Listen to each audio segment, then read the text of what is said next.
দুঃস্বপ্ন দেখে জেগে উঠলে আপনার হৃদস্পন্দন বেড়ে যেতে পারে। এটি আপনার শরীরে দীর্ঘস্থায়ী প্রভাব ফেলতে পারে। যেসব প্রাপ্তবয়স্ক প্রতি সপ্তাহে খারাপ স্বপ্ন দেখেন তাদের ৭৫ বছর বয়সের আগে মৃত্যুর সম্ভাবনা প্রায় ৩ গুণ বেশি যারা খুব কম স্বপ্ন দেখেন তাদের তুলনায়। ২৬ থেকে ৭৪ বছর বয়সী ৪,০০০ জনেরও বেশি ব্যক্তির উপর গবেষণা করে যুক্তরাষ্ট্রের গবেষকরা এই তথ্য উদ্ঘাটন করেছেন। শুরুতে গবেষণায় অংশগ্রহণকারীরা জানিয়েছেন কত ঘন ঘন দুঃস্বপ্ন তাদের ঘুমের ব্যাঘাত ঘটায়। পরবর্তী ১৮ বছর ধরে গবেষকরা কতজন অংশগ্রহণকারী অকাল মৃত্যুবরণ করেছেন তার হিসাব রেখেছেন। বয়স, লিঙ্গ, মানসিক স্বাস্থ্য, ধূমপান এবং ওজনের মতো সাধারণ ঝুঁকির কারণগুলো বিবেচনা করার পরেও যারা প্রতি সপ্তাহে দুঃস্বপ্ন দেখেন তাদের অকাল মৃত্যুর সম্ভাবনা প্রায় ৩ গুণ বেশি। এটি অতিরিক্ত ধূমপানের ঝুঁকির সমান।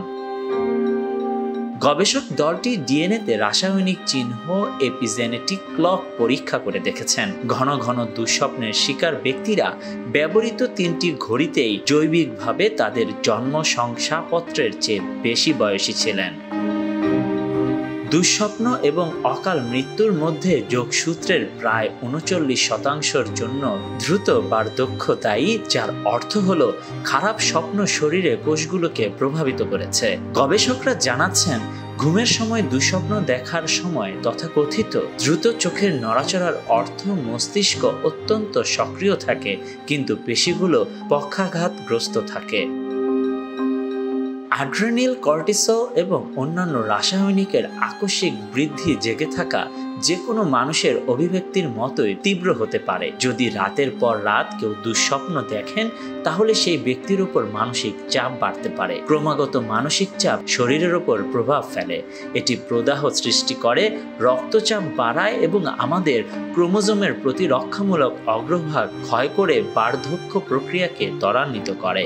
দুঃস্বপ্ন দেখে জেগে ওঠা গভীর ঘুমের ব্যাঘাত ঘটায়, যে সময় শরীর নিজেকে মেরামত করে এবং কোষীয় স্তরে বর্জ্য পদার্থ পরিষ্কার করে। একসাথে এই দুটি প্রভাব, ক্রমাগত চাপ এবং কম ঘুম, শরীরে বার্ধক্য বৃদ্ধির প্রধান কারণ হতে পারে। ঘন ঘন দুঃস্বপ্ন স্নায়বিক সমস্যার একটি প্রাথমিক সতর্ক বার্তা হতে পারে। পূর্ববর্তী গবেষণায় দেখা গেছে সাপ্তাহিক দুঃস্বপ্নে ভুগেছেন এমন প্রাপ্তবয়স্কদের সময়ের আগে ডিমনেশিয়া এবং পার্কিনসন রোগ হওয়ার সম্ভাবনা বেশি থাকে। দুঃস্বপ্ন একটি সাধারণ বিষয়। প্রায় ৫% প্রাপ্তবয়স্ক প্রতি সপ্তাহে কমপক্ষে একটি এবং ১২.৫% প্রতি মাসে এই দুঃস্বপ্নের অভিজ্ঞতা লাভ করে। দুঃস্বপ্নকে নিয়ন্ত্রণ করার চিকিৎসাগুলো সহজলভ্য। এগুলোকে অভ্যাস করলে দুঃস্বপ্ন কাটিয়ে ওঠা অনেকটাই সহজ হবে। Desk report, news now 24।